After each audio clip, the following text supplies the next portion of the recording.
What's up, everybody? Welcome to another episode of Jiu-Jitsu Radio. My name is Alex, and always, well, not always because he wasn't here last week. He's back. Sean is back. He's been busy. Evidently, he forgets all his other priorities, and he forgets that we do a podcast every Sunday now, which don't worry. I did that too. So it's all good. But we're glad to have you back. We're glad to have Sean back, and we got a lot of stuff to go over today on today's podcast. But before we get started, we just want to say thank you to everyone that's been supporting us. Don't forget to check out jiu-jitsuradio.com for all the latest episodes, all the latest merch, all the other crazy stuff that we got going on. We got a lot planned for this year. Obviously, schedule's been a little bit funky just to get back into groove of everything, but we got a lot of fun stuff planned for everybody. Big thanks to everyone that joined us for the fight companion for UFC 258. We're going to go over all that stuff today. And as always, big shout out and thank you. And reminder to check out our sponsors, Choke Aloha, Jiu-Jitsu Soap Co., and Giraffe Choke. When you check out the description of the video below or the podcast, or you go to jiu-jitsuradio.com, we'll hook you up with the best promo codes for the best merchandise. Only promo codes that you're going to find for those companies right here with us. So don't forget to check them out and get a hookup on all the best gear. Also, don't forget to follow us on Instagram. Don't forget to follow Sean at Gorilla Boy BJJ. You can follow Jiu-Jitsu Radio, and you can follow me at Sonder Marketing. For those of you that have been following, you got to see a lot of behind the scenes coming up to last night's fight. So for those of you that wanted to check out just how much stuff I get to see, we're doing all the fun stuff that I get to do. You get to see some old school behind the scenes photos of Gilbert and Kamaru sparring before the fight. So, it's good to go. But we're going to get everything started. You got something to say? Not a thing. I'm ready to go. All right. Show's over. Let's get this party started.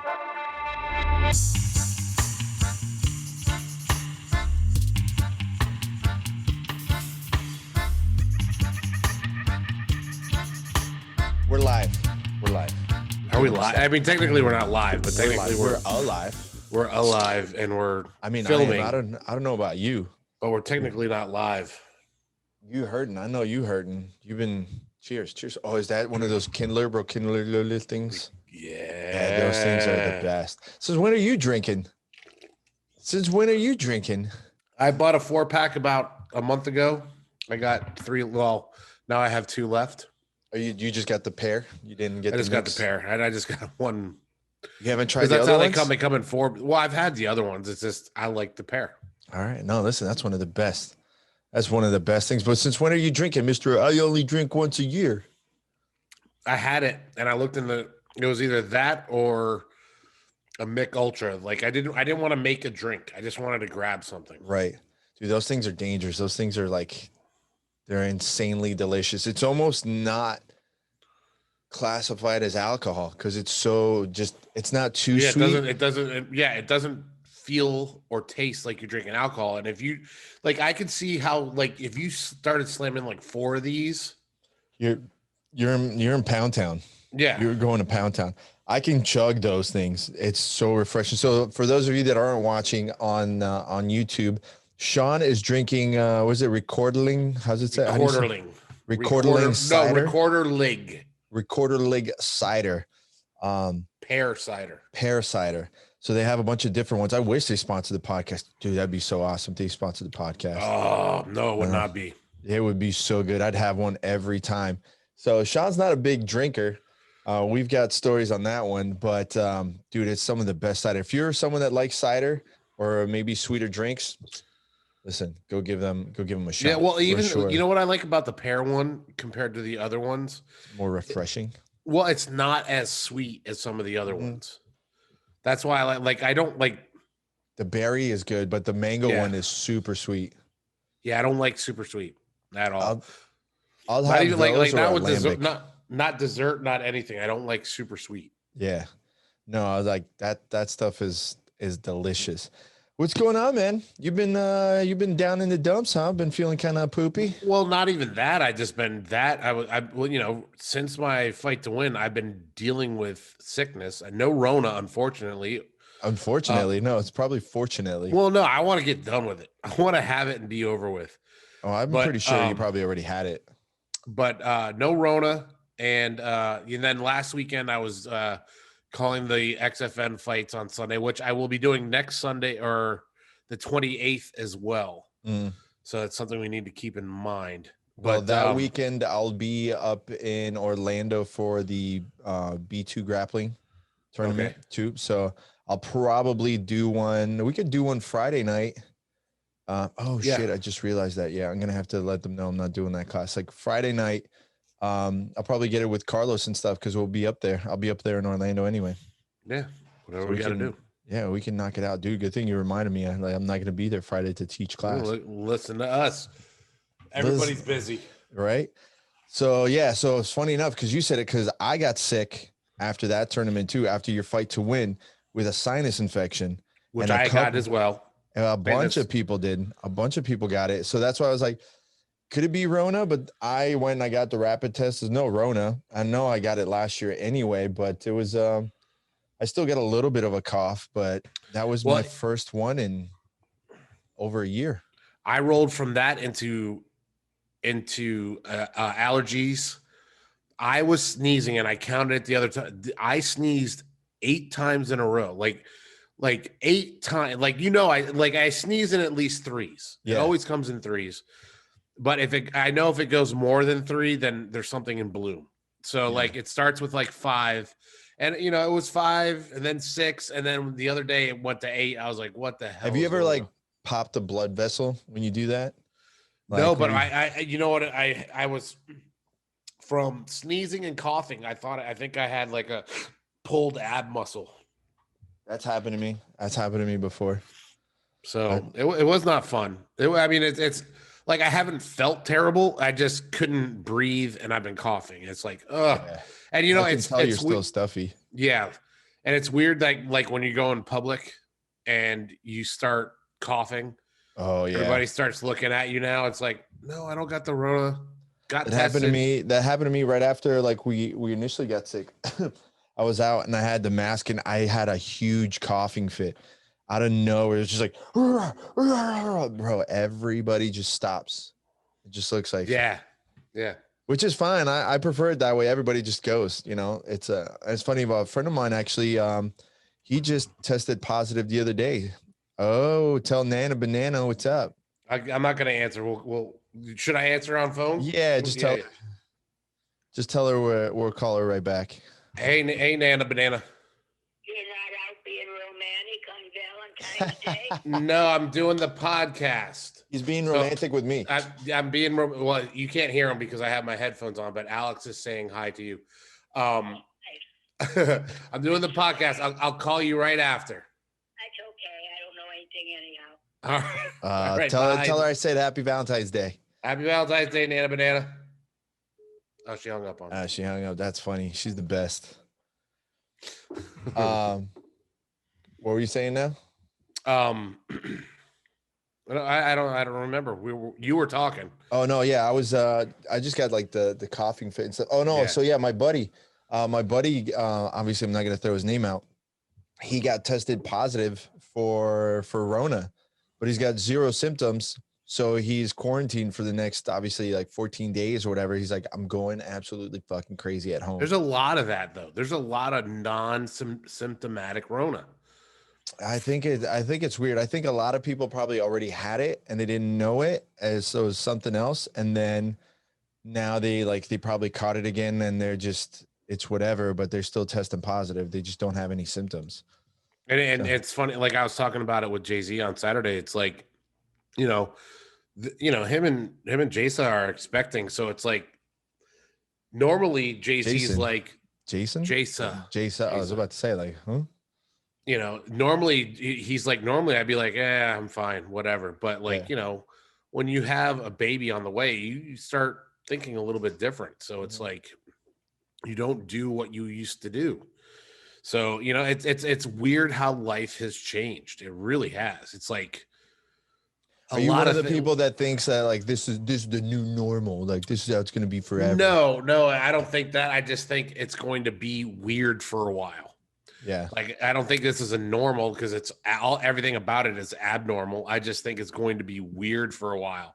Like again, you're going to hear somebody coughing in the grocery store and you're going to be like, "Oh, Rona." You know See, what but I'm saying? I've always thought that even before there was like a Rona, like if someone's like coughing next to me, like you need to get the fuck off. Like you need to go ahead and leave. Like I've always been that way. So it doesn't matter to me. It's the Rona, no Rona. If you're coughing, go fuck yourself. Like you go yeah, that way. but there's something different now. There's that The paranoia, threat. There's that fear. threat of death. Yeah. You know, it's like, come on. That's why I said unfortunately, because I want to get through it. But Yeah. here's the thing. I might not get through it. I might get it.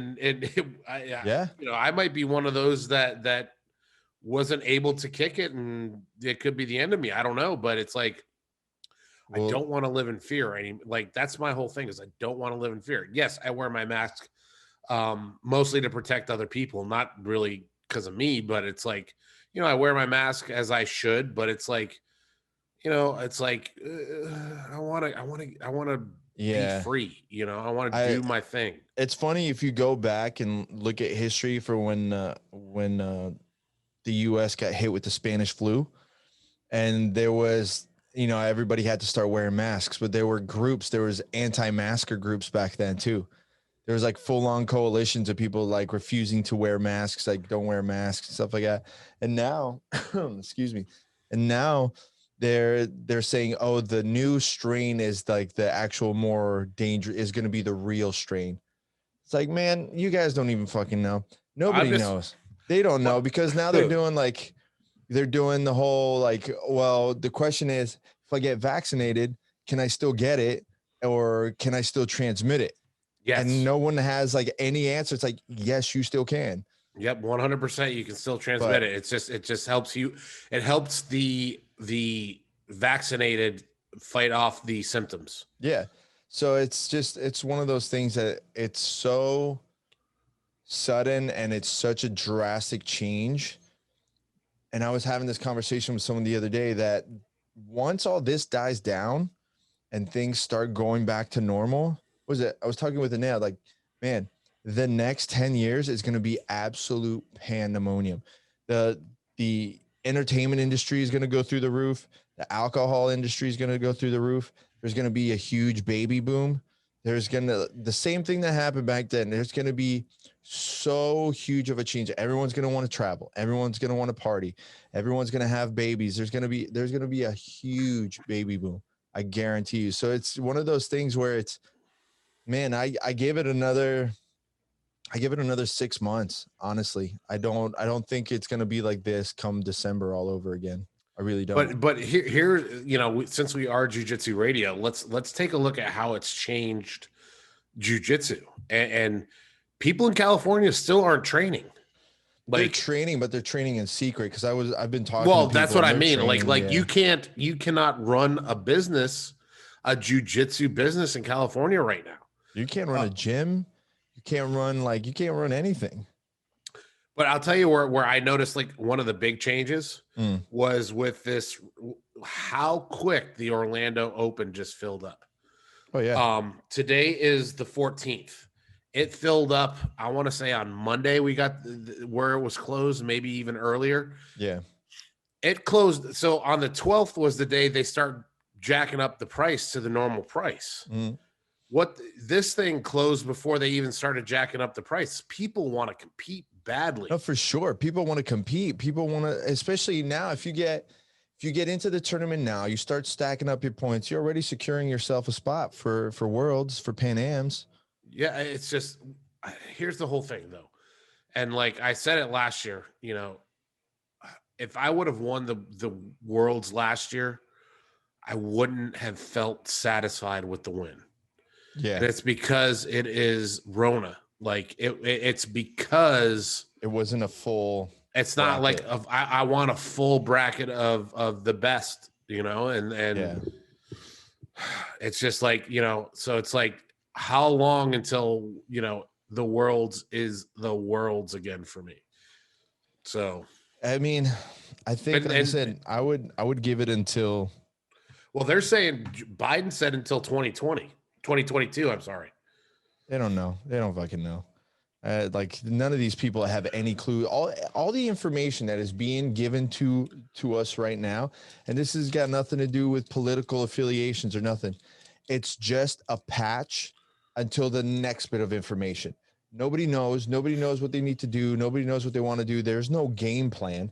They're just doing it until they get by onto the next bit, like just to let's calm these people down for another week, then another week, then another week. It's just constantly putting a little stone over and over again just to kind of appease everyone and keep everybody down. It's just damage control as of right now, more than anything. Oh, something about the pandemic over the last couple weeks. I finally tracked down our boy Tom Knox. Oh, yeah? Yeah. What's he doing? Well, I saw him at the Worlds. We were actually competing on the same mat, which was funny. And for those that don't know, those that are listening, those watching at home, Tom Knox is a professional skateboarder. He's in the Masters bracket, Masters division. I think Masters 4 as well as I am. You know, in my division. He's been a professional skater since the 80s. He's got iconic boards out by Santa Cruz. And he is a black belt in jiu-jitsu. He owns oh boy, what school is it? I'm gonna have to look it up again. Right. But you know, and what's funny is I remember his one of his students at the Pans.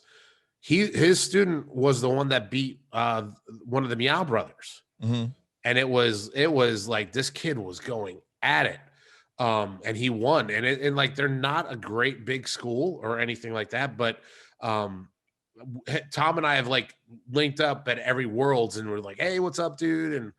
And then what happened was his original Instagram, the Tom Knox Instagram, got hacked. So he doesn't have so I had to go through his gym Instagram, and I said, dude, I got to get you on my podcast. He told me anytime. So you stalking him, huh? What's that? You said my podcast and not our podcast. Happy Valentine's Day to you too. Yeah, well, you know, he doesn't know you. He knows me. I could have sworn I messaged them like at one point. Anyway, so what do you say? He says anytime. So right, we'll have him as a guest in the next couple weeks, which will be rad. You know, there's a lot of like it's funny how we found Sean Patrick Flannery, like, you know, not found him, like it's been well known that he's a black belt and well known that we're ahead of everybody else. We're ahead of we were like, well, this is a cool thing. Let's talk to this dude. And there's a couple of people that I've spoken to on and off that I've been trying to get onto the podcast and saying, let's do it, that I need to follow up on, because we definitely need to get them on. But having Knox on here would be fun. It'd be cool to see. Yeah, because I want to know I'd love to hear his journey from professional skateboarder to jiu-jitsu school owner. We got to find like old footage, like old skate footage of him and stuff. He's got some of the raddest boards. He's got the iconic one is like the wizard with the crystal ball, but the one I love the most is like it's a wolf. I love that one, man. He's got some cool stuff. Let me pull it up right now. Tom Knox board. Yeah, it's like this bald wizard. That's like the iconic one, but I like there's one with there's wolves on it that I really dig. Yeah. He's got the one with the dude with the baseball bat. It's always funny too. Yeah.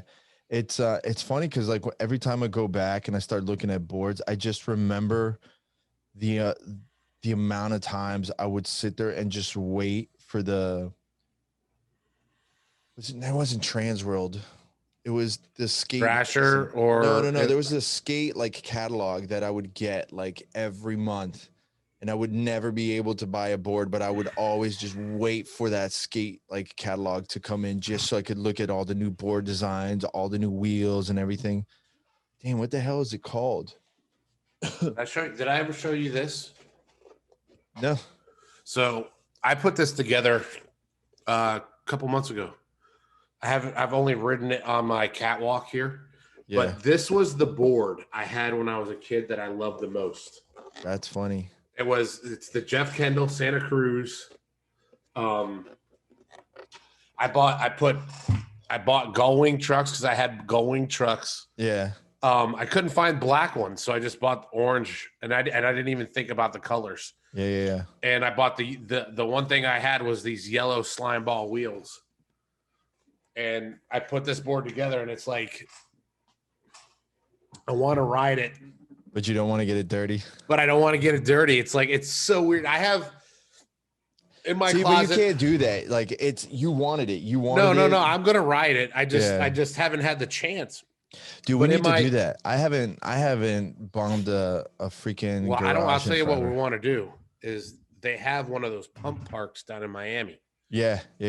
So they painted it all like octopus tentacles. Yeah. It's really rad looking. Dude, let's go. Let's fucking go, man. But like in my one closet, I have a fully put together Nodus board, independent trunks, slime ball wheels. I have my original, the Powell reissue yellow Mike Vallely cruiser with the what's it called? Trucks. The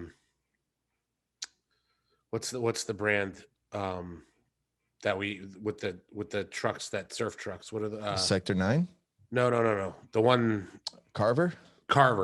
Yeah. So I have the Carver set up on that. And then I have a Carver set up in my car. I got the electric skateboard. I got a Carver set up at the gym. I'm like, holy shit, how many skateboards do I have? Yeah, you don't need that many boards. And then I have a board on my wall, and I got a stack of boards here. Like, and each one I'm like, oh man, I want to put that one back together. It's funny because so I've been looking for a new apartment. So like I've been trying to find stuff, and I found one up in Palm Beach, even though I don't want to go that far north, but it's literally a block away from like a little skate park right there. And I was like, oh, that would be fucking dangerous. Is it on the island?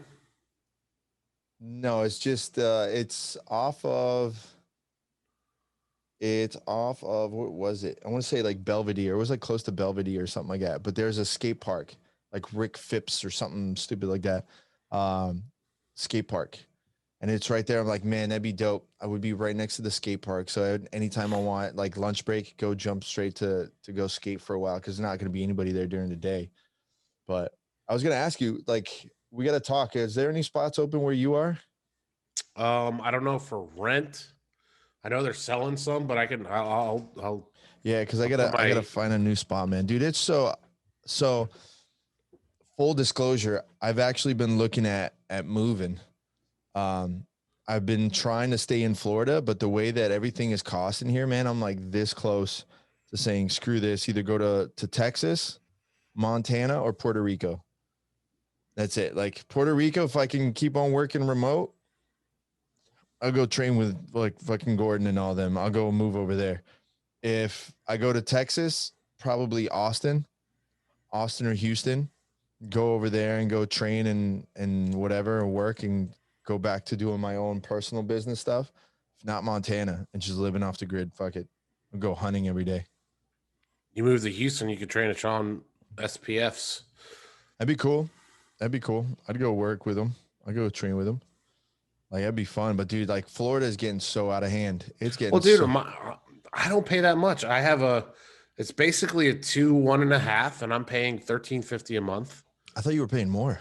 No, I pay $13.50 a month. Dude, yeah. If you got another one, man, let's be neighbors. Let's be buddies.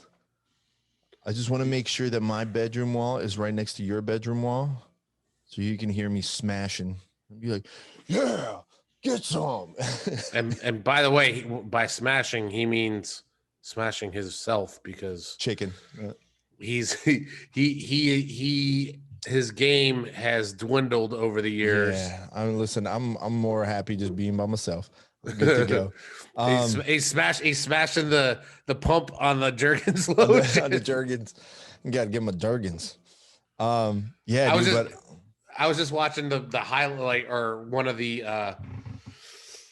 blooper reels to. Did you ever see I Love You Man with Paul Rudd and Jason? Dude, it's funny. And he's like, he's got this whole station. He's like, well, this is where I jerk off, and it's got like the jerk. It's like his jerk off station. Yeah. It's funny. No, I haven't seen that. But I have seen, so you missed it last night. Obviously, we didn't really plan it out. It was kind of like a last minute thing, but we did a fight companion for UFC 258. And we had a lot of people jump in and join us from all over, which was a lot of fun. It's funny how many people like jumped on and like, hey, so where's the stream? And like, we're not illegally streaming here, buddy. This is just a fight companion to talk with it. But we had a lot of people, man. Captain Hank joined us. The Mighty Pinto joined us. My good buddy. I had a bunch of people, dude. It was so much fun, and we had the bets. But did you watched the whole card, right? I watched the whole thing, dude. That was a great card. That was like an underrated card. Yeah, it was a great card, but it was a long card. Yeah, it was like every fight went 3 rounds, at least on the main on the. No, well, that's not true. Who? Not the Rodolfo one. That wasn't on the main card.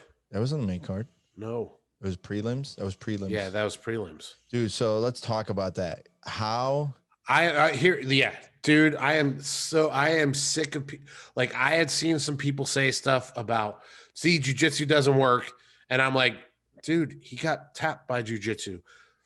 Number one, number two. Who said jiu-jitsu doesn't work? Idiots on the internet. Well, there you go. Okay, I guess you should preface this about what happened. Basically, like one of the BJJ gods, Rodolfo Vieira, fought last night and ended up getting tapped out in the second round, I think. Yeah, so let's third round, second or third round. I don't remember which round. It's the second. I'm pretty sure it was the second. We'll pull it up. So backtrack it for the white belts that listen to us. If you don't know who Rodolfo Vieira is, you need to go back and look him up. It's a world champion, ADCC champion, and one of the baddest dudes to ever be in jiu-jitsu. Nicest guy. One of the nicest dudes. By the way, he is like, I don't know if we've ever talked about this, but he is my favorite jiu-jitsu player. Oh, dude, he's such a beast. He is like you know how it's like you have your favorite quarterbacks or your favorite teams. Rodolfo Vieira, like during his like prime when he was just killing everybody, is my all-time favorite jiu-jitsu guy. No, he's like, just to go back and watch some of his fights will give you an idea of the caliber of athlete that he is. So he's been undefeated in MMA. He was 7-0 coming into last night. He was the favorite to win. Yeah, and by the dude was a -4 or something 30 underdog. To 1. It was a 30-1 on what was the guy's name? Julian? Not Julian. No, not Julian. Hernandez, though. Hernandez. So the problem is Anthony Hernandez. So the problem is that, yes, for a lot of the jiu-jitsu guys, not everybody's got hands. All right. Gilbert has hands. Like Damian Maia didn't have any hands. Sergio Moraes, he started getting hands. But most of those guys don't have hands. Rodolfo was starting to get some hands. He had striking. He hit hard. But the problem is that he did what got him to the dance, which is he would just submit everybody. Nothing wrong with that. The problem is someone manages to survive long enough and he ends up tagging them, is what happened last night. So not to take away from Hernandez, like winning. No, that was the bottom line was that was Hernandez's toughness and his Rodolfo got kicked in the skills. face. Rodolfo got kicked in the face. So for him to tap out an ADCC champion as an MMA fighter is huge. I honestly think, and I hate to say it, but I think Rodolfo just wanted out. He just wanted out at that point, because the way that I see it, it was more of a crank because he was kind of pulling. I don't think it was really a choke, but I mean, I could see his ear. I think if he had the energy, he could have gotten out. Well, I think he just wanted out. He said he was, after that first round, he had nothing left. Yeah, no, he was done. He was done. Did you read his post? No, what did he say? On Instagram? No, here, read it while I got to turn the AC on, but I got my headphones on. Here, read it. All right, let me pull it up. Find it? Yep. So, let me do the translation. Shout out to John Tuck, old school shirt. What you know about the Guam shirt? Guys, so here's his post from yesterday. Guys, yesterday was the worst day of my life. It was the worst performance of my life. It was the first time of my son watching me, even though he was a baby and didn't understand anything. On the other hand, it was even good not to see the beating that dad took and still to be finished. LOL. It was also the first time I mourned after my grandmother passed away. She was one of my biggest fans and watched all of my fights. I really wanted to come out victorious and dedicate this to them. Unfortunately, not everything comes out as we want. I'm here still not understanding why I got tired so soon in the first round. I had some mistakes that I already know which ones were, which will surely be fixed. But really tired of the way I got tired. I still don't get it. I had a great camp, had the best weight cut to date. Everything was great. But I have to congratulate Anthony on the big win and really hope he won that 50,000 performance night bonus. I know I need to improve a lot in everything. I've never hidden this, and I train every day in search of this evolution. At last, it came to pass. I just want to thank all of you for the messages of encouragement and support you keep sending me. You really don't exist. Well, I think that's a loss in translation. Yeah. I'm very thankful to God, and I feel super blessed to have the family that I have, friends, and of course the fans, and even without knowing me personally, can make me feel so strong, so important, and so loved by you all. Thank you from the bottom of my heart. I love you. Yeah, he's honest. He's honest. He's not hiding anything. He's honest. No, and look. Here's the thing. It is mixed martial arts. It's not a jiu-jitsu match out there. He went at that first round. He went after Anthony. He was looking for the finish in that first round. No, I mean, he needed it. He needed it. Like, he needed it to be the first round, and he was there. He was there. I have to go back and watch it. He made the mistake of getting off of the mount and turning down, because he was on the mount. He had it. He could have just stayed up top, ground and pound, and just kept it there. Could have just kept it there. You want to know what some people are saying, and I kind of tend to agree with him. He may be too muscular for that division. Yeah, if he leaned up a little bit. He doesn't need to lean up. He was shredded.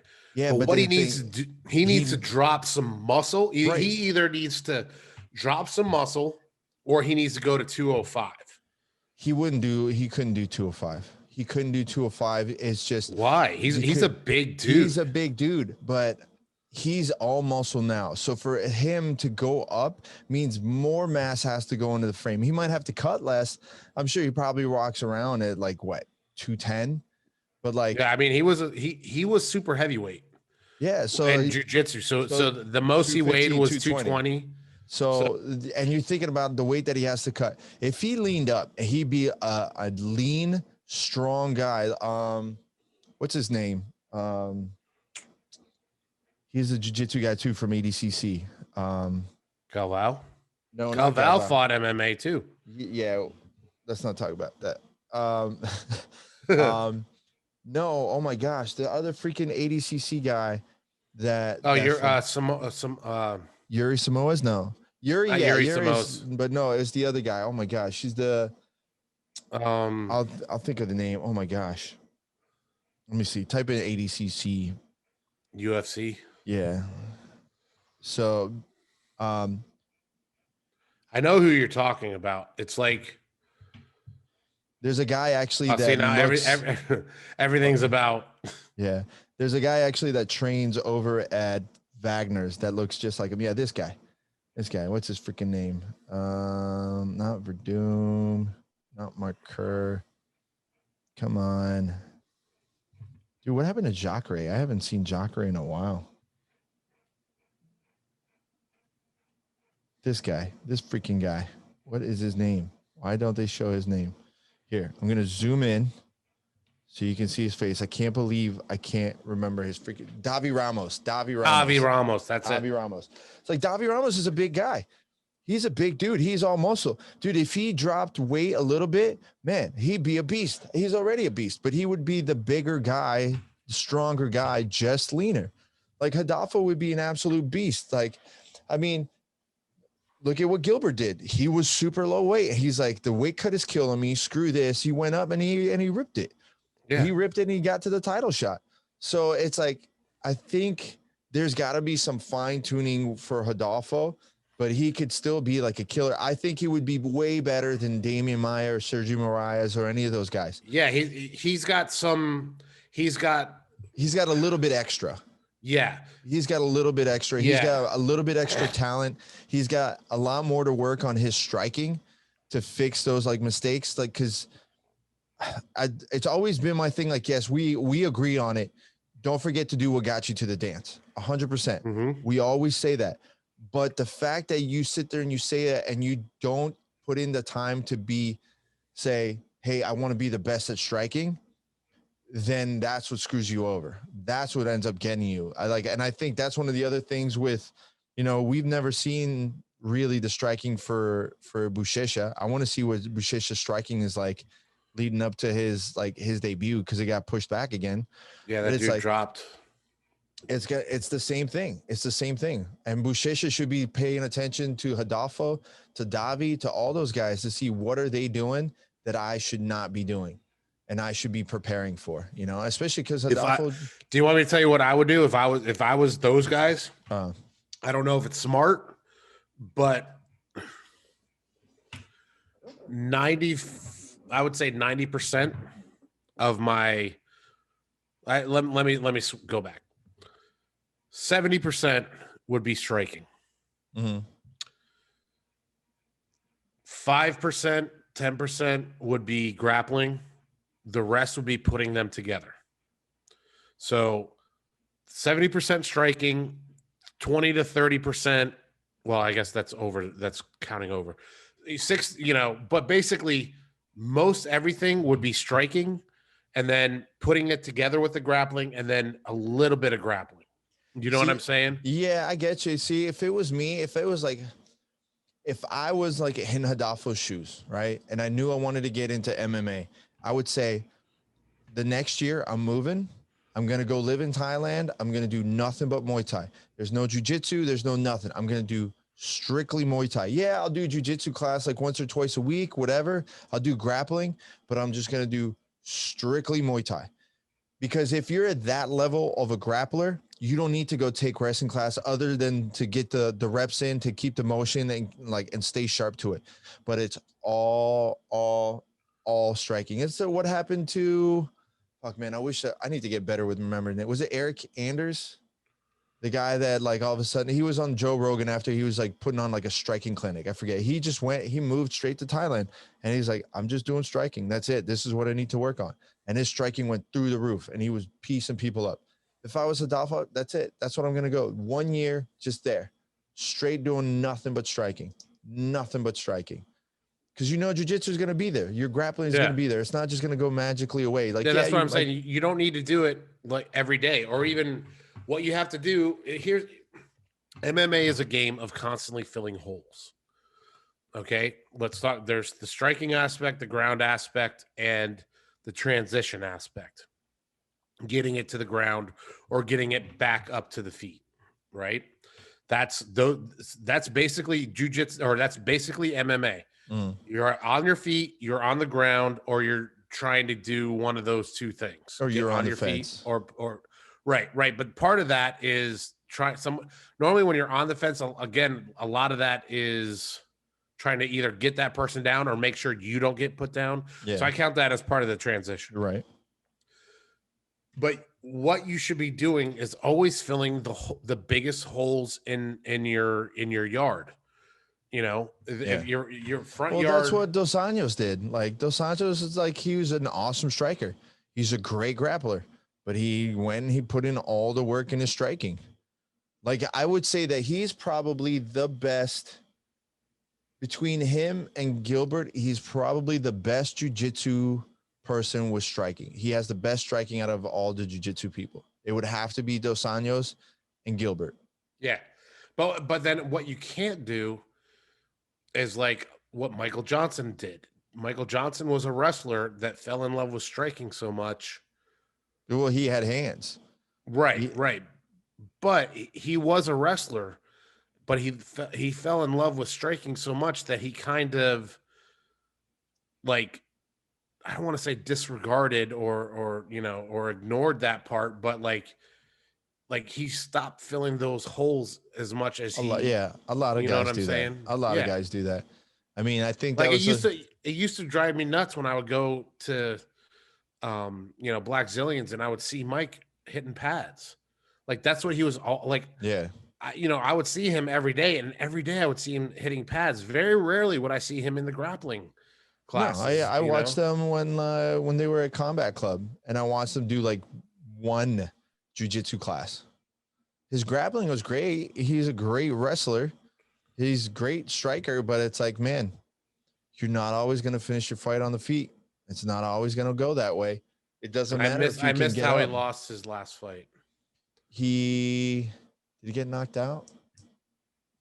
I forget. We can look it up real quick. But yeah, man, it was really crazy to see. And every time anybody asks me, like, "Oh, how do you think it's gonna go for this grappler?" It's like he can get knocked out. He can get knocked out 90% of the time. If you're gonna ask me how's a grappler gonna lose, is he's gonna get knocked out.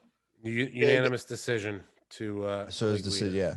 So they're gonna get knocked out. That's very rarely would you see something like this happen. What happened last night is absolutely mind blowing. Is absolutely mind blowing to watch Rodolfo Vieira get tapped out. Not that Hernandez isn't any good in grappling. Clearly he is, and he wanted that one. He wanted to put that staple there. He wanted to say, "I just tapped out the black belt ADCC champion." More power to you, dude. That puts your stock up for sure. But it was Rodolfo. I don't know if Rodolfo's ever been rocked like that and pressured like that. I don't know that fight where it looked like Rodolfo's eye got ripped out. That was a rough time too. That was the one before last. Yeah, and here's like at the end of the second round. So the whole first round, I don't remember which round it was, but Anthony Hernandez stood up, and I could have sworn he said to Rodolfo, "Welcome to MMA." No, really? I couldn't make it out. But he said something to him as I think you're right. as the round ended, and he walked away. Yeah. And if you remember, at the end of the first round, Rodolfo was like still down on the ground. Yeah, he was still dazed. He was like, but he didn't get caught with anything. They did. He got clipped. No. Yeah. No, he got clipped. He got clipped. There wasn't anything major, but he got clipped because he was backing up. But he ended up just having like both fists on the ground, just kind of sitting on his heels and just huffing and puffing. Like you could tell he was still out. He was still dazed in there. Like he was in the tunnel. When you get rocked like that, you get in the tunnel. And then, we have that, which was, and idiots online saying, like haters, man. There are just so many haters, and what drives me crazy is exactly what Cub Swanson said. Did you see what Cub Swanson tweeted the other day? What did he say? And it got him all kinds of heat. He said every MMA sports writer should have a minimum of 3 fights. Oh yeah. No, I saw that. And 100%. I said the same thing. I actually tagged some shitbag from MMA Junkie because that Pollyanna fight where the first thing he asked her was like, when she beat up that mugger that like assaulted her, and she beat up the mugger because he thought he was going to get away with beating up a girl. So this just shitbag from MMA Junkie sat there and tried to turn this into like an anti-Joe Rogan like post, which Joe Rogan doesn't need me to go fucking bat for him. But I think it was Pollyanna, right? Yeah, it was Pollyanna, where like she writes back like, yeah, I can't believe people still talking about that. It happened 2 years ago, but it was great because I got so many messages of women wanting to go and start taking self-defense. And somehow this just pole smoker just decided to turn this into like, oh, Joe Rogan to asking about something that happened to her 2 years ago, completely negating the fact that she just said the same event is what inspired other women to go take martial arts and take self-defense. Like, that's why he did it, dummy. So why would you turn this into some social justice warrior? Like, let me toot the horn and clout chase it, like trying to act like Joe Rogan said something that's gonna go and get him canceled or something. It's so stupid. 100%. Or guys like Kevin Iole. Fuck Kevin Iole. All those people are just garbage. And that's what it is. And not one of them has ever done anything remotely as hard as that. And then they talk the internet. Like, I wish, like, sometimes I want to put the entire population of the internet into a burlap sack and beat it with a baseball bat. Yeah. Listen, it's so stupid. Like, there's so much stuff that and I read it more than you do because I get in there deeper like an idiot because I don't have anything else to do, where I start reading all the stupid shit. These people are so stupid. They're so dumb. You get guys like, what happens is you get these old guys now that did boxing commentary for 30 years. They just sat there and they think that they know boxing. They've never put on gloves. They've never been punched in the face. They don't understand about cutting weight, what it takes to get up to the cage or to the ring. They have zero fucking clue. But because they've watched it and they sit there and they ask questions, they think they know, right? They think they know. So then what happens? When somebody slips up or something happens, well, yeah, he's pretty much done. He doesn't know what he's doing anymore. He or needs to call them change unprofessional when they miss weight cuts. Look, like, come on, man. There are some people that it is unprofessional to miss a weight cut, but there are circumstances that you don't know what is going on. I mean, look at what happened with Jillian.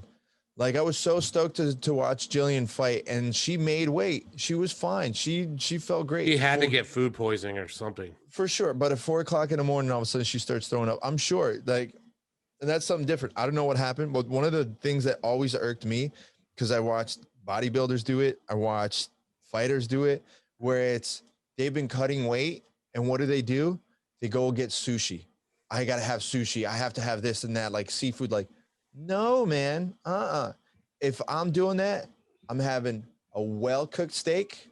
I'm having like potatoes, something well cooked that I know it's got to be boiled. There's no way. Even lettuce, I'd be worried about for there being like salmonella. Well, you know what I would, if I were to do that, I would just, the night after the weigh-in, what I would do is I would just eat what I've been eating up until that point. If I've been eating clean, I'm going to eat clean tonight. I don't care if I made weight. It's time to eat clean. I can eat dessert tomorrow after the fight, but tonight I'm still eating clean. Tomorrow I'm going to eat clean. Give me clean fuel. And then after the fight, when I can relax, I'll eat what I want. Yeah. I mean, come on, man. Like, I get it, but you work so hard to that point. I would never risk it over, I got to have sushi. I got to have tilapia. I got to have this. No, that's food poisoning. I do not trust hotel food. I don't trust restaurant food. Even going to a restaurant now, restaurants that I've gone there forever, man, I'd still get weird. Like, now let's find out if I'm going to shit my pants this time. I don't think it was hotel food. I don't know. Because the UFC provides the meals for the week now with that one company. So like all her meals or all the fighters' meals are taken care of now. I mean, it could have been something in there that caused like an allergic reaction. It could have been, it could have been anything. It still could be like delayed reaction to the weight cut. It could be whatever, you know? Yeah. I mean, listen, I look at what happened to, was it Bobby Green? I don't know what happened to Bobby Green. He cut weight. He made weight. He made weight in the last 15 minutes or something like that he had left. There's like, he had literally minutes left, made the weight, and then he collapsed backstage. It's the weight cut. A weight cut's no joke. But I mean, like I said, at the end of the day, all these just shit bag. And I know I've been working on not cursing on the podcast, but I cannot not get frustrated with these guys. We're sitting there and talking stress. And the same thing with jiu-jitsu. Like, we see all these people putting jiu-jitsu articles now that like, they're trying to make clickbait articles. Like, come on, man, stop. Because everything that you're doing, like, and I'll putting these people down, are keeping fighters and grapplers from making the money that they need to be, because you're too busy trying to like cancel culture or shame them. Say like, oh, so-and-so posted this. Like, come on, man, go fuck yourself. And then just because you couldn't make it onto the New York Times or USA Today as a freaking journalist, you're going to go be a shitbag to somebody else. And then let's talk about the main event, which was one of the hardest main events to ever watch. I don't know about you. That was everyone kept asking me about like, oh, who do you think are going to win? Like I literally got someone asking me, give me some inside info on their sparring so I know for bets. I'm like, no, I got nothing to tell you. Like whatever happened in the gym that I saw, I'm not going to tell you. Like it's just not going to happen.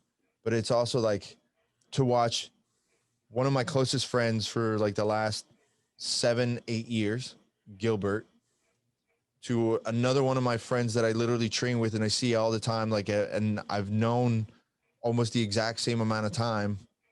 Like Gilbert's been fighting for this since day one. He wanted that title shot. He might as well have just engraved it into the wall that he looked at every morning when he woke up. That was his focus. And Kamaru's coming up from, like he fought tooth and nail. He beat everybody. And it's like, what can you do? Yeah, like everybody was asking me, and I said, look, I go, do you want me to tell you the truth? And they go, yeah. I go, well, look, I'm going to tell you this. I love Gilbert. I like Kamaru. And it's just their personalities. Gilbert, Gilbert is like open and jovial and likes to talk and is more sociable.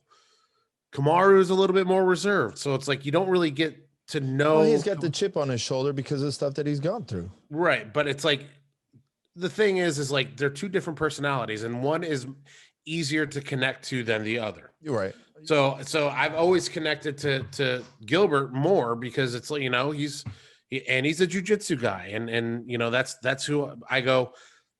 Here's what I told everybody. I go, Gilbert called for this fight. So that leads me, you don't call for fights that you think you can lose. Regardless of whether or not you want something, but just want the shot, you don't call for fights you think you're going to lose. Gilbert thinks he's going to win. So maybe he knows something about those sparring sessions that, leads him to believe he's going to win. However, and then I would tell them this, it is hard to bet against Kamaru when you've watched everything that dude has done. He has just, he talks about his mindset and how mentally tough he is. That is what that I think 100% more than his skill, more than his cardio is what has won him 17 fights in a row. People don't remember he started off 0-1. Yeah. So, so it's like my heart wanted Gilbert, but I didn't, at the same time, I didn't want Kamaru to lose. It was a really weird. It's a tough spot. It's a weird. Man. And which tells you how weird it was for them to be fight. Like think about how we're talking now about them fighting, and then now think about them having to fight each other. I don't think that part was weird. I mean, I've watched it. I've watched it hundreds of times. When I tell you I've watched them spar hundreds of times, I could have told you exactly who's going to be doing what, when in that fight. I could have sat there and I told you exactly how everything was going to play out in that fight. I couldn't tell you the ending though, because the ending can always go 50-50 with those two, the way that those two fight, their fighting styles and their approach. Unless someone did something absolutely out of the norm where they just throw some crazy technique that just out of nowhere, it's exactly what was going on. Exactly what you saw is exactly what you saw every day. And again, not the way that it ended, because it never ended like that. They just sparred. It's the first time that I can say where I have understood the argument of when coaches don't let guys compete to close out or make them close out the bracket in a grappling tournament. It's the first time where I can understand and say, you don't want your two guys fighting each other. And I can completely see why, because it's not even just them. It's everybody around them in the gym. And now you've created a big tear. You created a big tear because a lot of the guys from Sanford Hard Knocks were talking shit about Kamaru and posting stuff and trolling Kamaru, which I think is wrong. Listen, it's not my place. Yeah, it's not my place. That's what they felt is right. They're grown ass men. They do No, whatever no, no, the no. fuck they want. I understand that 100%, but he didn't leave because he wasn't happy there. He left because his teammate was fighting him. No, there's a lot more. There's a lot more to it. That's not the reason. I can't tell you because I don't know the exact reason as to why they left.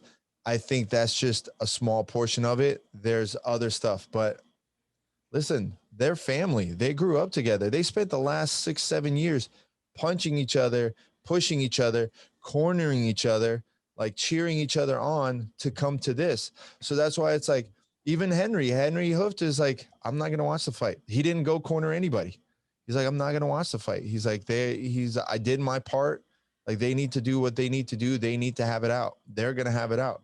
And I commend Henry for doing that. You know, I've known the guy and he's never been one to bullshit. That's probably the hardest I've ever seen him having to sit there and do stuff. And that's one thing you can say about Henry unequivocally is he doesn't deal with bullshit. Henry will never bullshit you. He will never bullshit you. It doesn't matter if it's something as simple as like, you know, like, what do you think? Is my jab okay? Yeah. He'll tell you, no, it's fucking sucks. And if you're weak-minded and you can't handle that criticism, that honesty, like, he's not your guy. But for me, I've always loved having a conversation with Henry because we've always had, you know, if I asked him a question, he's never hesitated to give me the answer. There's never any like top secret stuff. Like, no, this is the way that it is.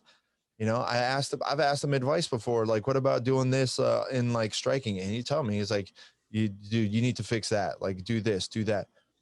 But when it came to this, it's just like, hey, what's he going to do? He's not going to be disrespectful to either guy that have had his back all through the craziest shit that's happened, all throughout tough, all dealing with the Black Zillions drama, like behind the scenes, the coaching bullshit of like whatever else is going on, like Glenn not paying him. And then they've always been there. They never left gyms. With everybody, like when you guys get guys talented like Kamaru and Gilbert, there's going to be snipers from all sides. And I've had people hit me up to try and get their information to get them to go and be with them instead of being where they're at. Like, that's how grimy it is. And throughout the entire time, Gilbert and Kamaru have been nothing but loyal to Henry. So when all this stuff started up, man, it's like I kept my mouth shut. If you notice, I posted nothing. I didn't say anything. Yeah, I wasn't saying anything. Like, all I can say is like, and I reached out to both of them and said, hey, good luck. I love you guys. Have fun. Just go and have fun. That's all I could say. But no, man, I can't. Like, everybody was asking me, who you got? I'm like, I don't. It was probably the most 50-50 fight you could ever get. Yeah, and again, my heart, when I say my heart wanted Gilbert, it's because, again, the relationship that I have with Gilbert compared to the relationship I have with Kamaru. Listen, you know, it's like, I like Kamaru. He's a super nice dude. People probably don't realize how like quiet and reserved a person he is, because when the general public sees him, they see him in front of a microphone. You just got to get it. You just got to get into his circle. It's just like anybody at that level that's gone through that stuff. Once but that's what I'm saying. But you got to get through his circle. Yeah. Whereas Gilbert is right off the bat, just open. So it's like, that's the difference. And, you know, and I've, you know, Gilbert's just, again, and that's why I say my heart wanted to, and not only that, but like knowing Bruna and knowing the boys, it's like, listen, I've had dinner, I've had lunch. Bruna's cooked for me. I've had them over. I've cooked pizza for them. Like, I literally have gone to his house and made pizza for the whole family. Like, we haven't gotten to hang out much the last 2 years just because of my own career and stuff like that. Like, but I would not be where I'm at if it wasn't for Gilbert. And I owe him so much of everything, from like my career to jiu-jitsu. He like cornered me at one point for like when I had nobody like cornering me. Like, man, it hurt me. It hurt me a lot. Like, there's nothing that I can do, because you get to a point where I'm like, all I can do is be here. And then seeing like what I paid attention to is as soon as it was over, I was watching Kamaru hold back the tears. Yeah. For Gilbert. It lets you like if anybody thinks that Kamaru is a bad dude, that right there should have shown them where his heart is. You know what it's it's probably going to be a really shitty analogy, but the way that I compare it to is that scene in I Am Legend where like Will Smith had to like put down the dog. Like that's like your brother. Like that's the person that's been there with him this entire time. Yeah. And it's like he just turned on him, like he had to put him down. It's that kind of pain where like I don't want to have to do this, but I have to do this. It's not a bad analogy at all. I mean, I get it 100%. I mean, and yeah, and like, and it's funny is in that moment, I was, feeling for Gilbert, but then now I'm feeling for Kamaru because I can see the emotion on his face.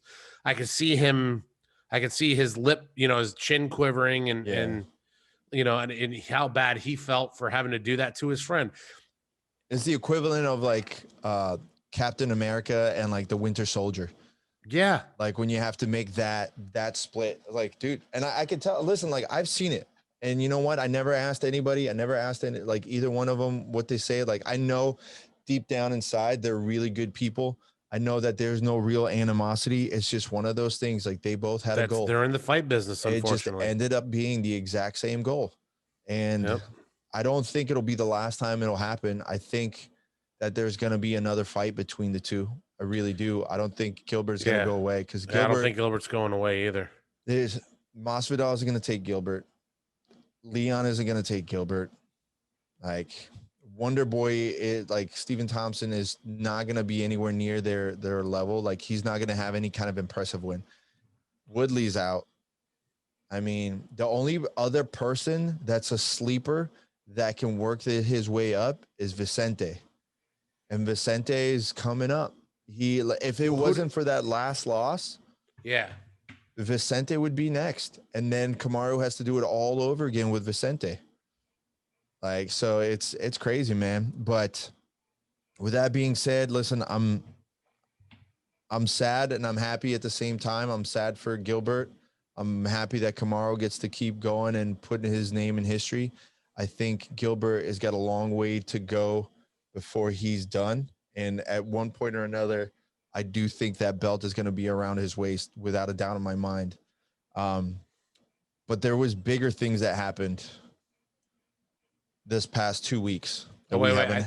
Before we move on. Yeah. There is a sleeper in the division that Khamzat? Yes. No. Yes. Not anymore. Not what do you mean? Not anymore. What do you mean?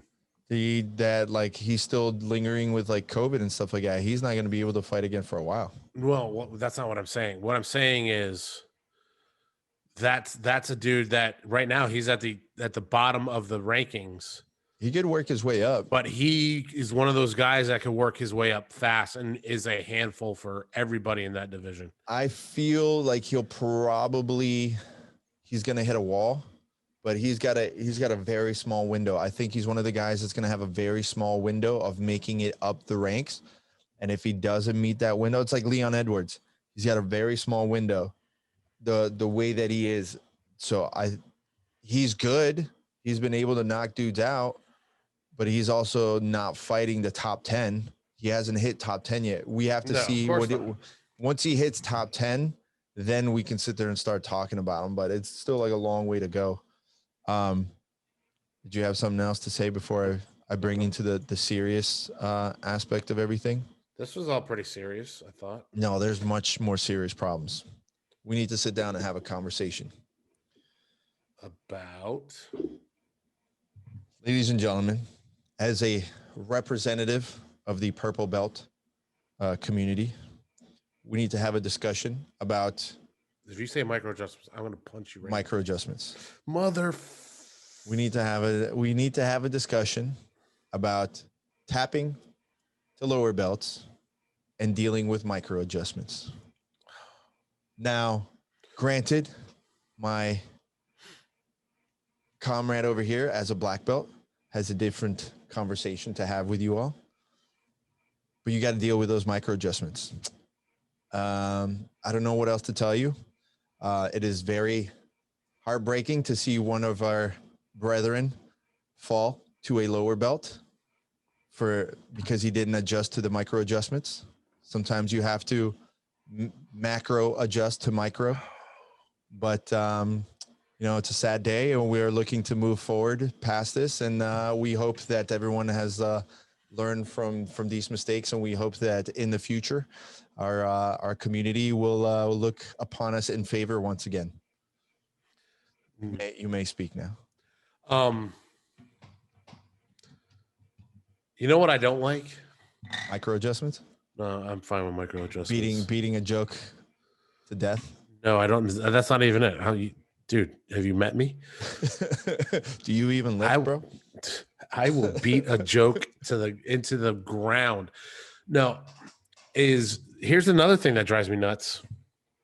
Another thing that grinds my gears. It's how much hate. How much hate that guy's getting. So, and here's the thing: do we need to do a recap? I think everybody knows by now, right? We don't. If you don't know, look, it's a white belt. Yeah, you're not about that life, but it's real easy. A white belt made a post where he talked about tapping a purple belt. No, you can't do that. So we can half serious, half jokingly cover that, like the subject.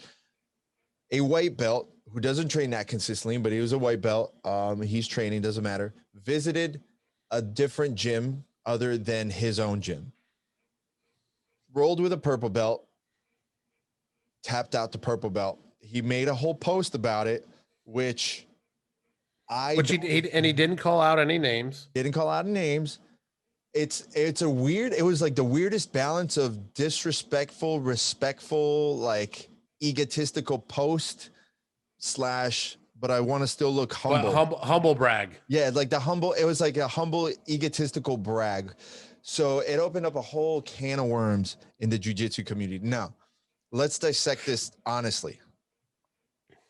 There is gym etiquette that says you don't brag about tapping a higher belt, right? Whether it was legitimate or he gave it to you, it's just one of those things. You don't brag about tapping somebody else out in your gym.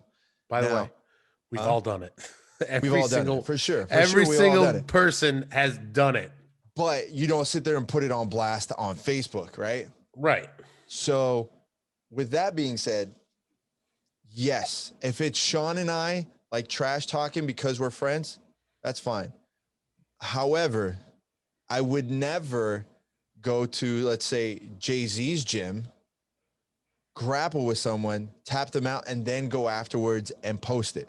That's when you talk about, that's where it gets actually disrespectful. Regardless of what's going on, if it's an inside joke, maybe you're still going to get a conversation with that gym owner, the black belt, whatever. But to be fair, he didn't say what gym. He did say he's trained at multiple. And I get it. Listen, I'm not one of the people that got upset about it. I think that it was a stupid post to make. It's one of those things that is not how I'm taught. That is not how we do things at our gym. Like, that's not how my instructor, that's not allowed. You don't go around shit talking about, because here's what happened. Then you got guys like Tom DeBlas and stuff like that who are very respected. They're very knowledgeable, and they came in to defend for this guy, which. Did they? Yeah, no, Tom DeBlas was instantly, he came in, and I think I still have the video, which cool. I think it's awesome that DeBlas got on there, but DeBlas is also one of the guys that I have a feeling that if someone did that at his gym or someone visited his gym, put that guy on blast like that, he tapped out, I think he would be kind of pissed. Don't you think so? But again, he didn't put anybody on blast. But he didn't put anybody on blast, and that's why it's 50-50. That's why I didn't get mad. I think it came out to be a good joke. I think that the lesson was learned, like, don't go online and bragging about tapping somebody out. So then it became a whole joke because he said micro adjusted, and then he went back and edited and got rid of it, and then it became a meme. All in all, I think for the most part, everybody took it in stride, but the real power play in all this was the guy's name is Isaiah, by the way. Isaiah went on and turned it into a money-making opportunity where he started. And I love it. I'm 100% for it. Like, and you know what? Not only was it a smart capitalistic move on his part, but it was the best thing he could have done to soften any blow or blowback, rather, that could have been created from that post. So he really did turn lemons into lemonade on that one. So no, for sure. I give him credit for that. But let's be honest. If someone did that, came into Temple, tapped out one of your purple belts, and then when you found out that he went and posted something after, would you not be upset? No, I wouldn't give a shit. That's not true. I really wouldn't. I'd be like, dude, you know, and next time he came in, I think no, I wouldn't. And I'll tell you why. No, you're wrong. You should know me by now. I'm not one to really care about internet stuff.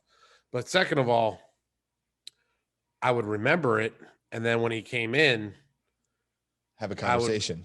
I would not give him a conversation. I would have one of my lower belts destroy him. See, so then you would silently retaliate.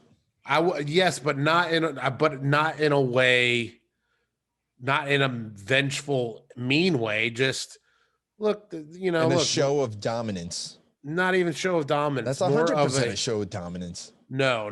It's more of like, I want him to learn the lesson for his future, not because he dissed any of my guys, but because this is for him to move forward in the jiu-jitsu journey. He needs to learn this lesson the correct way, and nothing will learn or teach that lesson better than getting smashed. Yeah, for sure. You know, and honestly, and I mean this in all honesty, that's for his benefit. That would be 100% for his benefit.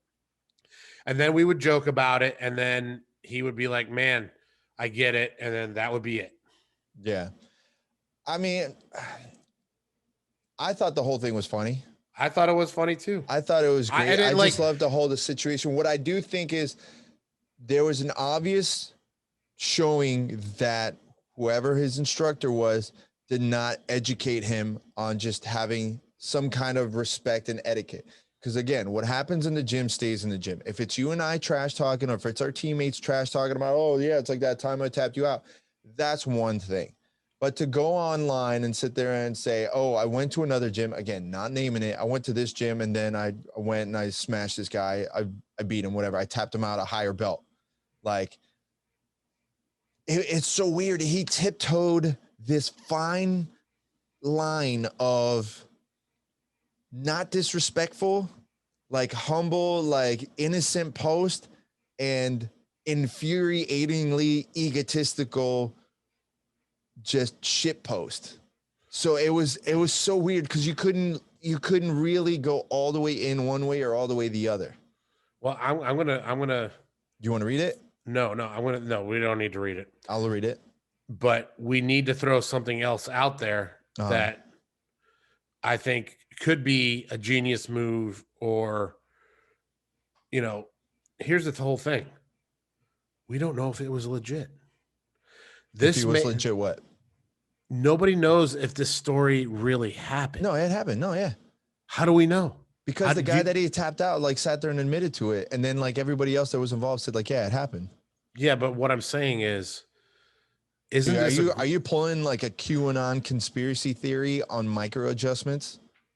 Is that what you're doing right now? Well, maybe. Well, no, not that. But maybe. So maybe he's like, he didn't plan to make it into a business proposition, but maybe like us, he's a douchebag, and by douchebag I mean that with all the love and sincerity of our douchebagginess, where we like to make jokes and do things and make like stupid hoaxes, trigger people and stuff like that.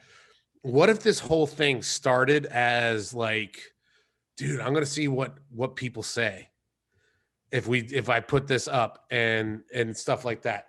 And then it actually like blew up, and like he wasn't expecting it. But, you know, again, it's like, I'm not saying it. It's just like, we don't know if the other guy was in on it. There's a lot of stuff we don't know, but it might have just been like dude, I'm just going to say this and see what happens. Could have been, could have not been. I think it's just one of those things where someone posted something on BJJ Fanatics group, and because he isn't as deep into understanding the etiquette because he's an on and off like training like student, like he posted it thinking he was going to get a kudos to you kind of thing, and then it blew up. Out of everything that happened, the only thing that I am calling bullshit on is the people that are saying that they're okay with that happening. Like, I know for a fact that if anybody would have gone to anybody else's gym and done that and go and posted about it afterwards, people would be fucking pissed. They would be calling up that other gym coach and be, hey, bro, what's up with your buddy going over here and posting shit saying he came in and he just tapped out my people? Like, what are you talking about? Like, it doesn't matter. Like, yeah, okay, he tapped the guy out, but you're really going to let him post that? Like, no, I don't believe that for a freaking second. No, it wouldn't bother me in the least. It might really not bother you because you don't give a shit about anything, but it would probably irk Brooks to be like, bro, like if someone came in from another gym and ended up smashing someone kickboxing and then going up and posting about it, Brooks would probably be like, oh, okay, well, let's go over to that gym then, and then we'll take care of it real quick. Well, yeah, but that's Brooks's mentality. But that's 90% of jiu-jitsu coaches' mentality too. You just don't give a shit about anything. Well, it's because to me, jiu-jitsu, it's what I do with jiu-jitsu isn't about business. Right, exactly, because you're not looking at it from a business point of view because you're not taking it that. But if it was your business, if that was your gym, your livelihood, 100%. Well, 100%. Like I can see for sure. Like I could call up Jay-Z right now and ask him, bro, if someone did that to your gym, what would you do? Like, would you get mad? He's like, no, I wouldn't get mad. I would just call up the other coach, be like, hey, just so you know, this guy's doing this. Like, what's up? Like, what's going on? Like, is this, like something that we need to discuss? Probably. I mean, I think he would say something. I'm sure he wouldn't care either, but it would be something that he have a conversation with. Like, I mean, how many times we've had guys come into our gym that are 5-stripe white belts that clearly have had wrestling experience, this, that, and the other, and come in and just go to town to lower belts until it's like, oh, okay, someone get this guy because he's clearly coming in with an ego thinking he can smash all the lower belts, but he's not going to go with anyone higher. Right. Well, we know those guys. And then you end up having to get the gym enforcer to be like, let me put it. I remember, and don't get me wrong, the guy was super nice. Short dude, came from California, was visiting, and he started rolling with everyone. The dude came up to like here on me and was smashing everyone. He was going fucking competition rolls with everybody. And he had his girlfriend or his fiance or whatever on the side filming. Like, cause he wanted to have footage for like his vacations. Where was this at George's or was this it was at Excel.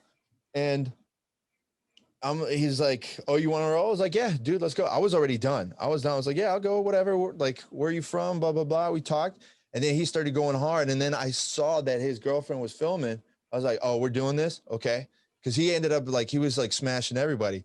And I just fucking worked him over. Because I'm not going to go hard on a guy that's half my size. Why am I going to do that? But if you're going to do it, all right, then let's do it.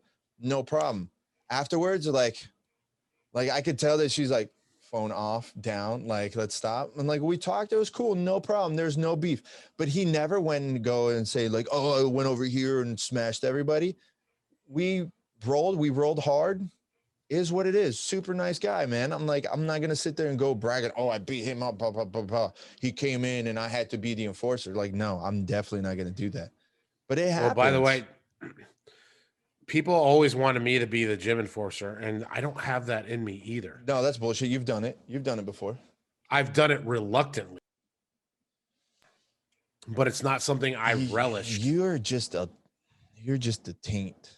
Well, you know this about me, dude. You know I don't like to like. No, what I know is that you and I are nice dudes, and we never like to have that kind of drama. And we don't like being forced to be put into that position where we have to do that. We're like, I am self-conscious about my size as is. You know what I'm saying? Like I feel like, no, I don't mean that size. I'm self-conscious about being a big dude and training with people as is. So it's like when you ask me to use my size and use everything that I have, which is including my size as an impetus to teach a lesson, I don't feel comfortable with it. And I never have. It's just I never really liked that. I don't disagree with you. I don't like being that. However, if it comes down to a situation where I see other people getting bullied by someone, that's different. See that? Well, that's what I'm saying. If someone's coming in and he's bullying people, where they're just coming in to have a good role, or they're just he's punching below his weight class, then it's like that's different. If he's going hard with people his size, well, that's what I'm saying. Well, that's what we're talking about. Yeah, then I'm fine with that. But if he's beating up smaller people, that's what I'm saying. It's then I take umbrage to that. Even if it's someone his size but low, like it's a 2-week white belt, right? Going in there going ham, like that's what I'm saying. That's where you're the gym enforcer. You're like, no, that's not going to happen, because no one should be on this mat and being afraid. You should be afraid because of just jiu-jitsu and it's something new, but you should never be coming in to roll and being afraid for your life, or being afraid you're going to get injured because you're going to get some dum-dum. Like, that should never be the case. Anytime something like that happens, that you have to have a gym enforcer. If it's not the black belt in the gym where he's going to be like, hey, take care of that, like, then someone needs to go take care of that. 100%. You know what's funny is that Temple, almost everybody's the enforcer. Yeah, no, and again, that's because it's a good vibe. Yeah, it's a good vibe, and nobody wants someone to come in and kill that vibe. Nobody wants to kill my vibe. Yeah, please don't kill my vibe. So, moral of the story is, don't be a dick, douche, and make your micro adjustments on the low. But yeah, it's so funny, all the stuff that everyone's been talking about with all that stuff. More update. It is sad for us to say, but Ryan Hall will not be competing against Dan Ige in the March 3rd UFC fight. So we're going to have to wait. Now? He got injured. So, dude, Ryan Hall has got to have the worst luck. He's got to have the worst luck in jiu-jitsu MMA. It's just, he can't get a fight, can't get a match. Something always happens. Somebody has to back out. And then he finally got Dan Ige, which would have been a great fight. You're on mute. I didn't hear you. Now, what'd you do? You muted yourself? Yeah, you muted yourself. Yeah, I muted myself so I could cough and. Oh, I got you. I was trying to be a good podcaster. I appreciate you. But yeah, man, that fight against him versus Danny Ige would have been so good. So now that one's canceled, which I'm curious to see if they're going to keep Danny Ige on the card. Speaking of injuries, Nicky Ryan was supposed to be competing against Roberto Jimenez on the upcoming Third Coast Grappling card, the first one on Fight TV. So shout out to Fight TV and Third Coast Grappling. But, or no, not Third Coast Grappling. Sorry. Who's number one on that? Who's number one card? But still, shout out to Fight TV, Third Coast Grappling. Did you see what happened? Yeah, I saw who stepped in. But I didn't see what happened to Nicky. Oh, so you didn't see his leg? No. Dude, look up Nicky Ryan's Instagram and look up his leg. He, from what I remember from what Gordon said, he was trying to pull out of a calf slicer, and he hurt his knee, and his knee started to swell up, and he actually stopped getting circulation to his leg. So if you look from the knee down, it's white. No, it's purple. It's blue. Like, so the circulation wasn't going back up. It wasn't moving. So he couldn't feel his leg. So think of your calf, from knee down, your calf on Nicky Ryan's leg. And it's big and purple and blue. Like, there's a photo of it.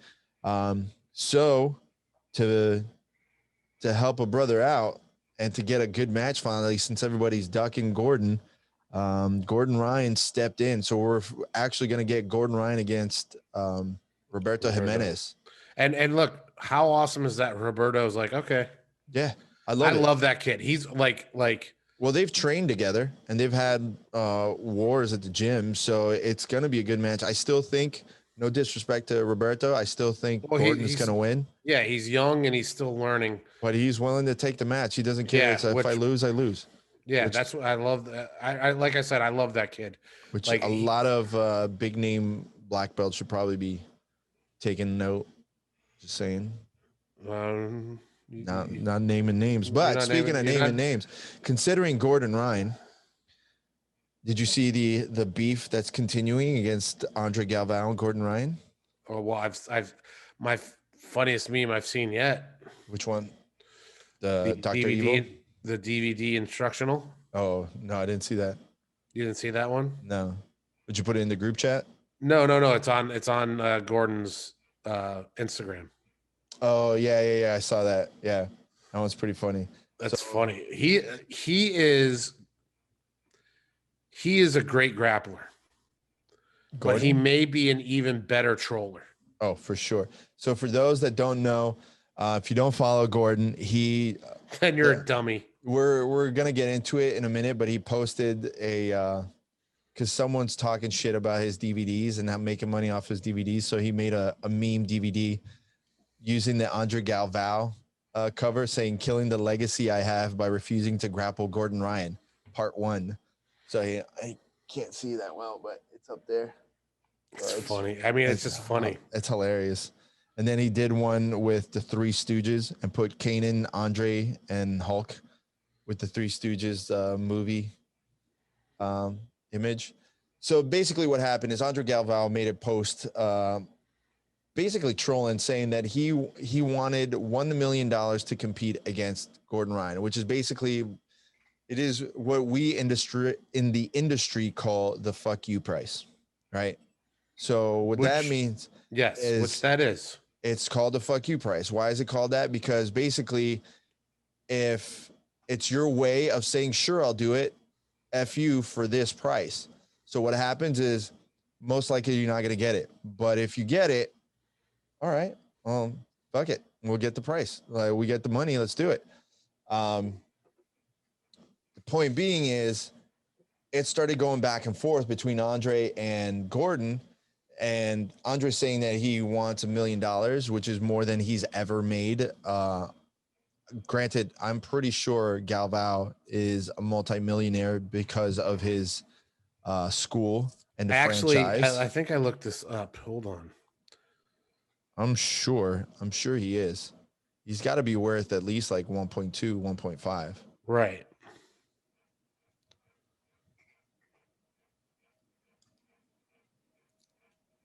Net worth. I love the internet. It's not always correct though, but continue. Net worth is between 100,000 and $1 million. Yeah, see, it means absolutely nothing. Yeah. So no, for sure. How many academies does Atos have? I don't know. Look it up. Type in Atos affiliates. How many Atos gyms in the world? I'm saying it's got to be somewhere like 200, something like that. What do we got? Slowest type. Affiliates directory, Atos Jiu-Jitsu. Australia, so. Oh, you can't even. Yeah, it's like there's 4 in Australia. Let's just check America.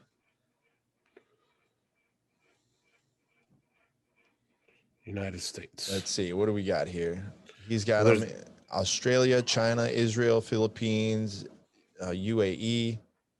Yeah, he's got a bunch, man. Dubai, like that one alone is probably making him a ton. So let's say he's got two in Florida. So maybe not that much. Like maybe not as many as we. I mean, let's say 1, 2, 3, 4, 5, 10, 15. So 19 affiliates that we're kind of generalizing. It could be a few. There's going to be a bunch in the United States. So let's say 40. Let's say there's 40 academies, Atos affiliate academies out there. That's a fair number, right? Sure. How much a month do you think those affiliates have to pay? Well, I know Fight Sports is about $600. A month? A month. No. Yes. Probably shouldn't throw out their numbers like that. I said about. So I would say then for Atos, I'd say it's 1,000. I'd say it's 1,000. Probably not. That I think they all could do about the same. So let's say 500. Safe let's number. say 500. Yeah. Okay, what's 500 times 40? Well, like 20,000 or 25? No, 20,000. 20,000 a month. Okay. 20,000 a month that you're making off of affiliates alone. Alone, yep. So times 12, $240,000 a year. Off of that one, not off your main academy, but off your affiliates. $240,000 a year. Now it costs $500 a month to train at Atos in California, I think. What? Yeah, no, it's up there. No. Yeah, dude. No way. way. Henzo's in New York is like $500 a month. No. Yeah, dude, look it up. Are you serious? Yeah, look it up. I'm positive. I am positive that's like the number. It's up there. Like, here's the thing. As a capitalist, I dig it. Yeah. But as a jiu-jitsu guy, I think that is. Let me see. Pricing. That is just horrendous. Walk-ins. Okay, so all right, I'll take it back. It's walk-ins is $50 per session, $60 per day, $175 per week, $350 a month, right? For a 12-month contract, it's $200 a month. Well, that's up to 12. So up to 12 classes per month, it's $185. That's about a 6-month contract is $220 a month. Month to month is $350. So $350 a month. So imagine, okay, I'm looking at the photo of the school. There's got to be what, at least 100 people there. Was that Henzo's or was that Atos? No, this is Atos. So there's at least like in the big school photo, there's got to be like 100 people there. So he's making money, bro. He ain't hurting. He's not hurting. He ain't hurting anytime soon. So he's making money. So $200 a person. Granted, it's California. So, California loves to rip people off. So let's say he's making $100 a head, dude, he's banking. So he's definitely making money. So it's, anyway, what we were trying to get to is Gordon was like debating him back and forth, like that you just don't want to fight. Mo Jassim, who's the president, the owner of ADCC, I guess not the owner, but the president of ADCC, was telling him like, yeah, we don't even make that much money for ADCC. So for us to pay you more than we even make in through the door, because we don't make pay-per-view, is just not going to happen. Now, theory is Galvao is just trying to troll to kick up a dust because ADCC got pushed back into another entire year. I hope they really push it to do it this year. I hope so too. I mean, ADCC, it would be a great pay-per-view. It would just, if they could do a standalone pay-per-view, ADCC, $20, easily could make a ton of money. Hey, look, maybe that's the whole. Well, that's the plan. That's what I think. Maybe that's the whole thing, and they're just selling this stuff, man, like a bunch of pro wrestlers. What would you think if we did? Hello, you froze on me. Oh, did I freeze? Am I frozen? Oh, you froze. You froze, so we're gonna keep going. Oh man, this guy froze on me. Can you believe it? There you go. Now I see you. Can you see me? Yeah, I can and hear you. Yeah, so yeah, I think this is just more publicity, push back and forth to keep interest in the match, because it's going to be 2 years removed now.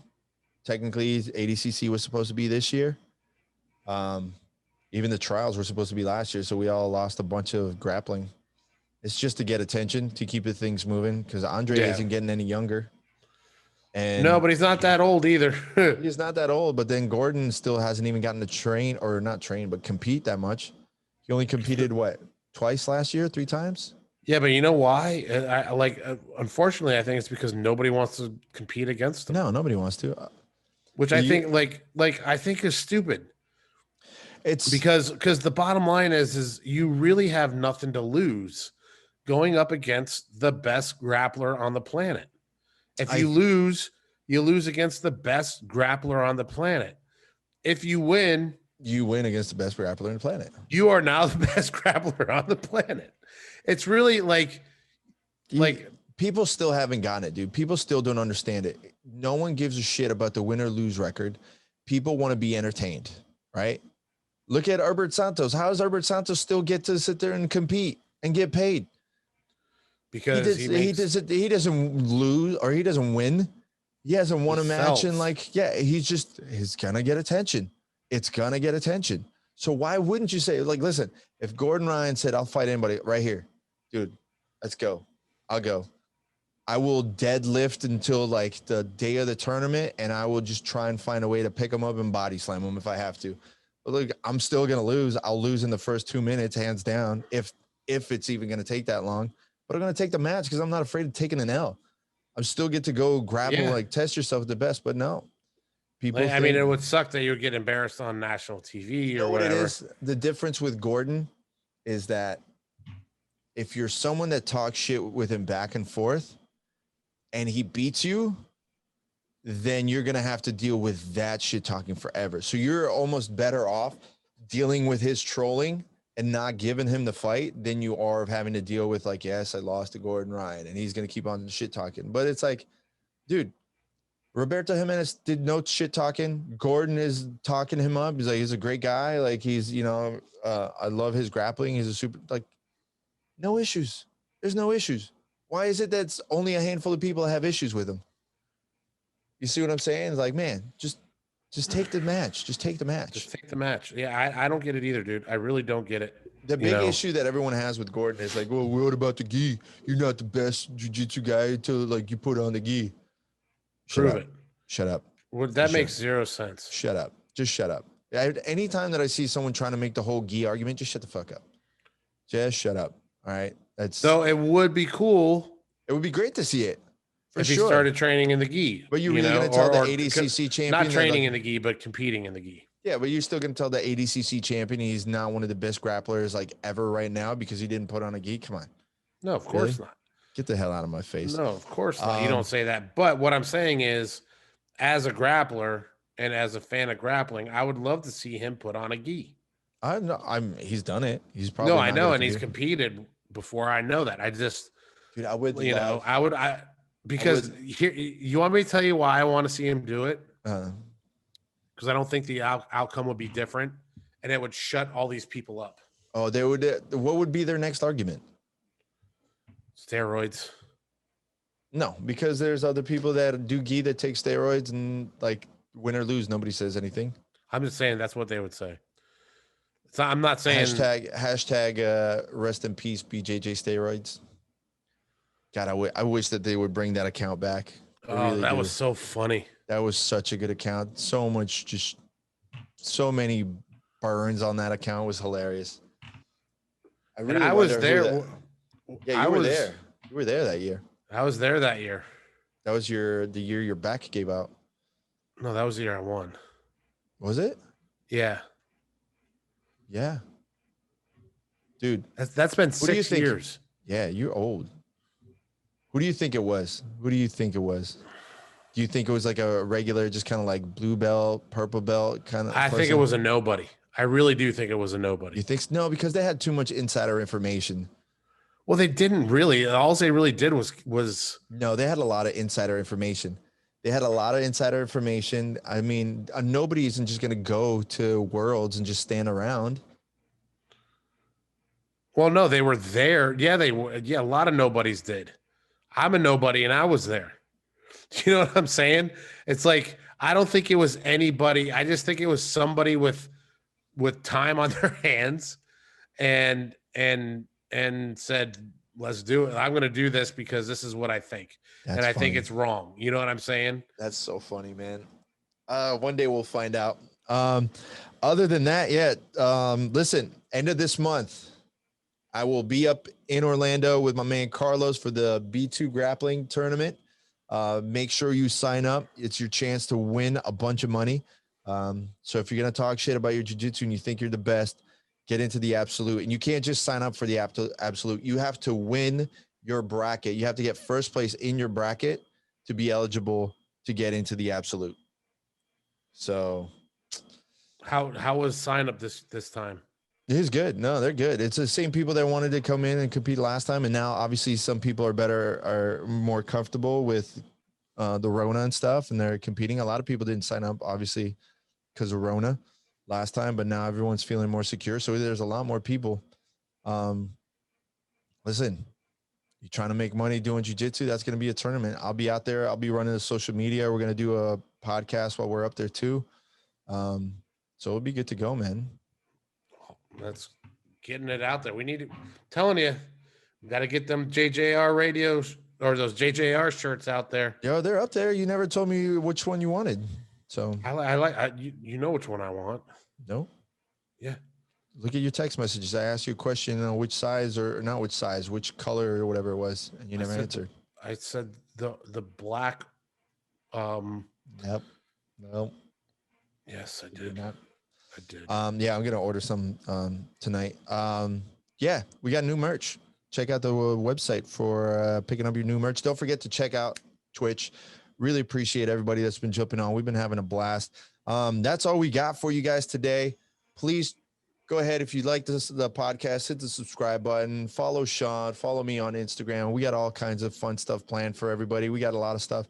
Speaking of which, we got to start working on our videos. So we got to start figuring that stuff out. We got a bunch of videos that we're going to be working on. And with that being said, big thank you to our sponsors, Choke Aloha, Jiu-Jitsu Subco, and Giraffe Choke. We appreciate you all. Make sure you guys use the promo codes, get the discount. With that being said, have a great week. We'll catch you guys next time. Peace.